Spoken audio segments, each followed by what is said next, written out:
Ça, les gars, je ne sais pas vraiment où on est. Nous sommes en train de vouloir jouer les barrages de la Champions League. Pourtant, nous étions troisième. Malgré le début de Kylian Mbappé, le Real de Madrid s'incline 4 buts à 2. Et ce qui me fait le plus mal, c'est que le défenseur adverse parvient à nous marquer un dernier but. Malgré que ce but a été un but pour éliminer l'Olympique de Marseille, mais c'est humiliant. C'est pour dire que nous n'avions plus à contenir une équipe qui pousse un peu le bouchon un peu plus loin. Aujourd'hui, on ne doit pas accuser le coach. Ce sont les joueurs. Et moi, j'ai principalement un joueur que moi, je mets toujours le doigt dans l'œil à chaque fois que le Real a des difficultés. Mais beaucoup ignorent ce joueur par moment. Ce joueur pour moi, c'est Jude Bellingham. Jude Bellingham, au milieu de terrain, moi, je ne le sens pas. Je ne le sens pas comme un milieu de terrain. Pour moi, si on veut vraiment qu'il joue au ballon, on le met numéro 9. Mais en tant que milieu de terrain, je ne le sens pas. Aujourd'hui encore, on a eu un Adagule qui était au moins ce créateur, mais c'est toujours lui qui a été sacrifié. Et il s'est même fâché, je pense. Il a dit toujours moi. Donc, pour dire, c'est toujours lui qu'on doit retirer. Et non, Jude ne jouait rien, ne faisait rien dans le match, il était nul. Aujourd'hui, les gens vont encore dire qu'il y a Mbappé le problème du Real Madrid. Mais est-ce que vous vous rendez compte de ces statistiques? Oui, Kylian Mbappé, dans une équipe qui est compétitive, ne peut pas perdre quand ils ont un joueur qui est capable de marquer 2-3 buts par match. Aujourd'hui, Kylian Mbappé a 41 buts de compétition confondue. 13 buts en Champions League, j'ai jamais vu. Il se confie en conférence de presse en disant nous avons très mal joué, nous méritons notre place.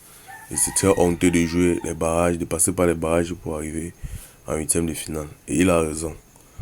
Aujourd'hui encore, on a un Massatuno nul sur le côté. Il ne sait pas comment il...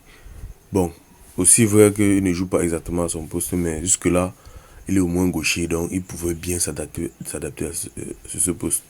Moi, j'aurais préféré que Rodrigo commence le match et pas Massatuno. Regardez alors la défense, c'était nul à chier. Raoul Asensio était nul. Pour moi, au départ, même, j'ai cru qu'il pouvait faire quelque chose, mais il est nul. Real Madrid, notre défense, c'est trop nul. Quand il n'y a pas Militao, c'est très grave même.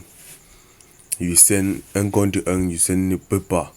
Il ne peut rien faire. Hussein au duel, non. Hussein, il est nul. Au duel, rien encore, il peut. Mais balle au pied, c'est là où il est bon. Sur les transmissions, essayer de casser les lignes, il se fait quelque chose. Mais quand on dit défensivement là, Hussein n'est pas là, il n'est pas présent. Kamavinga un peu anti, il a un peu changé quelque chose au milieu de terrain, sur les récupérations et les relances. Au milieu de terrain, nous n'avions aucun joueur technicien qui est capable de conserver un ballon lors du pressing. Bellingham est le milieu de terrain qui perd le plus ce ballon au milieu de terrain. Moi, je ne comprends jamais pourquoi on dit toujours que il est un grand milieu de terrain. Pour moi, il n'est pas un milieu de terrain, il est un attaquant. Je vais toujours vous dire ça. Le deuxième but vient de lui, mais au départ, il faisait même la passe depuis. Je dis que quand une action est dans ce début, même si ça commence, ça va toujours rentrer. Donc les gars, mettez ce que vous en pensez en commentaire par rapport à la performance du Real Madrid. Et je pense que la suite reste à venir parce que peut-être nous allons jouer Bordeaux Bling ou Benfica encore pour les barrages. Donc les gars, serrez les coudes parce que je ne pense pas que ça va aller comme nous on pense. Donc Real Madrid m'a déçu aujourd'hui, surtout lors du but du gardien.